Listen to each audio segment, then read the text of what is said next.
I'm only gonna address this once. You are now about to witness the strength of street knowledge. So people don't come out of the woodworks again, bruv. And now it's gonna look like, oh, he's defending Maddison. He's doing this. Yo, I'm not in the mood. I'm actually not in the mood. This is why I have Gohan on the screen. I'm about to eviscerate people, okay? Like, this is not even funny no more. Like, I was cool for the meme. Yeah, Madders this, 33%. I'ma be real. And you ain't gonna like this video, but I don't care, fam. Apart from Jed Spence and Vicario, I'll give Vicario his credit too. Who else performs 33% of the time? And don't you dare say Kulu. Don't you dare. Your bitch ass lips better not even move and say Kulusevski, because it is not true. I've been on here on this fucking site, yeah, saying that Kulu and Maddison need to be put together on the pitch with a proper coach who can utilize and maximize both of their skill sets. They play the same position, but play it so differently to the point where we could have one of the most dynamic attacks in the Premier League with these two guys. But no, everyone wants to make it a war between two players. Who do you want, Kulu or Madders?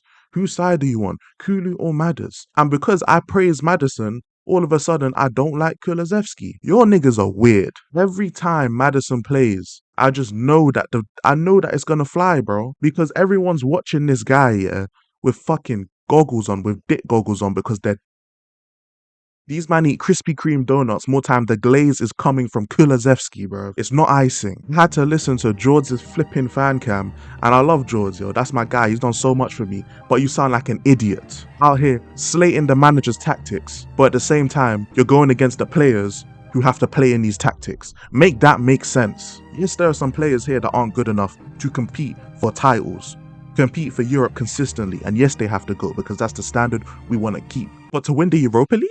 You're telling me these players aren't good enough to win the Europa League? Are you skunked? These men are out here, yeah, wanting players to not only play to their fullest potential, but to also overcome this manager's bullshit tactics. That's what we're doing now? I was the one up here saying that with this manager, with these players, we can win the Europa League because our team is that good. Let's not act like this team is full of bums. They're not. We had to watch an entire game, yeah, of us doing the exact same thing and it's not working. But we didn't change it up once. We just made subs for the subs to come in and do the exact same thing of the players that they replaced. You know, the players on the pitch, yeah, are supposed to have a team huddle, yeah, like it's fucking Blue Lock, and be like, nah, we're some egoists, bro. Fuck the manager, fuck the tactics, we're just gonna play. Yeah, aight, bro. And what, get benched like Maddison? And get frozen out like Jed? Aight, bro. Like, yeah, that sounds like that's something we're supposed to do. People out here criticizing Maddison.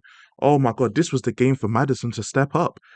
Question by the way. How many times has Kulusevski stepped up without Maddison? Just a quick question. Because Mr. 33% himself, yeah, side note, he's only missed 8 games this season. So what are 33%, by the way? You can clearly tell these men are acting in good faith. But let's go over it real quick. Now let me make this clear, yeah. The only time I ever remember Maddison having a stinker and Kulusevski coming on and saving him was Tamworth. That was it. And also, the first time we played Villa, we was 3-1 up when Maddison came on. So that game, I don't give Maddison no extra credit for. It was a nice free kick, but I don't care, bro. Now, Maddison was on the bench against Karabag, which we won. Hooray! Maddison was out against Elfsborg, which we won. Hooray! Next, Mr. 33% wasn't out until the Leicester game, which we lost. Was Kulu good in that game? Question? Was he good in that game? No, the fuck he wasn't. He also, the Brentford game, we won 2-0. Hooray! We won the game. Surely Kulu was good, right? No, he wasn't. Oh, the Aston Villa game, Maddison was out. Yeah, Kulu wasn't good that game either. The Carabao Cup game against Man City. Hooray! Was Kulusevski good that game? Yeah, he had a good game. I mean, it was half the players on the team were academy players from City, but hey, give credit where credit's due, innit? Both legs against Liverpool, Maddison was not available for. How did that work out? Just as a question, how did that work out? Oh, we won one of the games though. Was it because of Kulusevski? All right then. I've just had an epiphany, guys. Oh my god, I might be too smart for this YouTube thing with this epiphany, but it's like Kulu and Maddison play their best football when they play together. Oh my god, what an epiphany, guys. Now let me make this clear, right? Because like I said before, if I forget to put something in the video, it is what it is. I'm not making another video about this. The double standards when it comes to Maddison is crazy. Man, them are sitting on their live streams talking about Maddison as a 10, but they expect Maddison to come down to the centre backs and get the ball, help push the play up. Then he has to go and link the play with the centre mids. Then he has to go be the 10 as the creative spark. And because Tell was nowhere to be found, Maddison has to be the one to score the goal as well.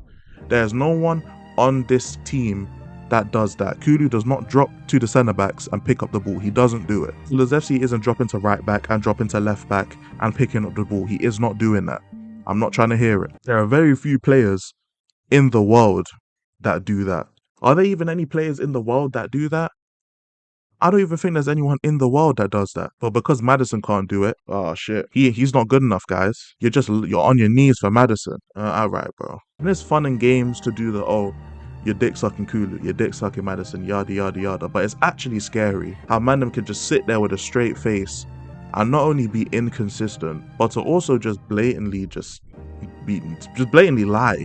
There's no other way to put it. Just to blatantly lie and be disingenuous. Like, there's not a single player in this football club that I have a bias towards, because they're all paid employees, bro. When Maddison has a stinker, I'll rightfully say it, bro. I was literally on the Hotspur Cave saying Maddison had a horrible game. I'm pretty sure I singled him out in that stream. People can go find it if they want to, but they're not going to because they don't fit the narrative. But the contradictions just keep stacking up, and I'm not surprised that most of the Maddison hate comes from people who are either Anjin or they were staunchly Anjin until recently. It doesn't surprise me one bit, because in order to believe in this manager's system and his tactics, you can't have technical players in the team. You have to have physical runners, that's it. Technical players don't make it into Anj's system, and we're seeing it because who's the two players that suffer the most? Maddison and Porro. Two of the players who are coincidentally the best passers on the team. They suffer the most. And that's not to say Porro is a great player. That's not to say Maddison's a great player. But let's be honest, yeah. Porro and Maddison both offer things that the rest of the team cannot offer us. Yeah, they're the two most singled out players. It's tough, man. It's tough. I'm going to reiterate at the end of the video, even though my audience retention is actually in the mud. Bro, Maddison could leave and I would not give a fuck. Because this is Tottenham. I'ma still be here, bro. I just find it funny, yeah, that the energy just ain't the same for other players in this team. It just ain't the same. We have so much smoke for certain players and the energy just ain't there for other players, bro. I hate the inconsistencies. I hate the fact that, you know, other players have to suffer, because really the biggest issue is the managers and the owners. And even though we all know that, yeah, instead of holding extra smoke for them, we're holding smoke for other players to protect the players. It's actually so sad to see, innit? It's one of them. But hey, I'm done ranting, fam. I hope you guys enjoyed. Like and subscribe if you're new. Shout out to my boys, Durag Diaries, United Spurs of America, the Hotspur Cave. Make sure you guys show them mad love. Those are my guys, man. No cap. They've all done so much for me in this channel. So make sure you show them some love. And yeah, peace. I'm not a savior nor a saint. Told 30s and sticks with an open case. I try to behave when I know I can't. So purpose of this is to motivate. What's the ticket? Shit we can negotiate. Take a toke of the law while I pour the drink.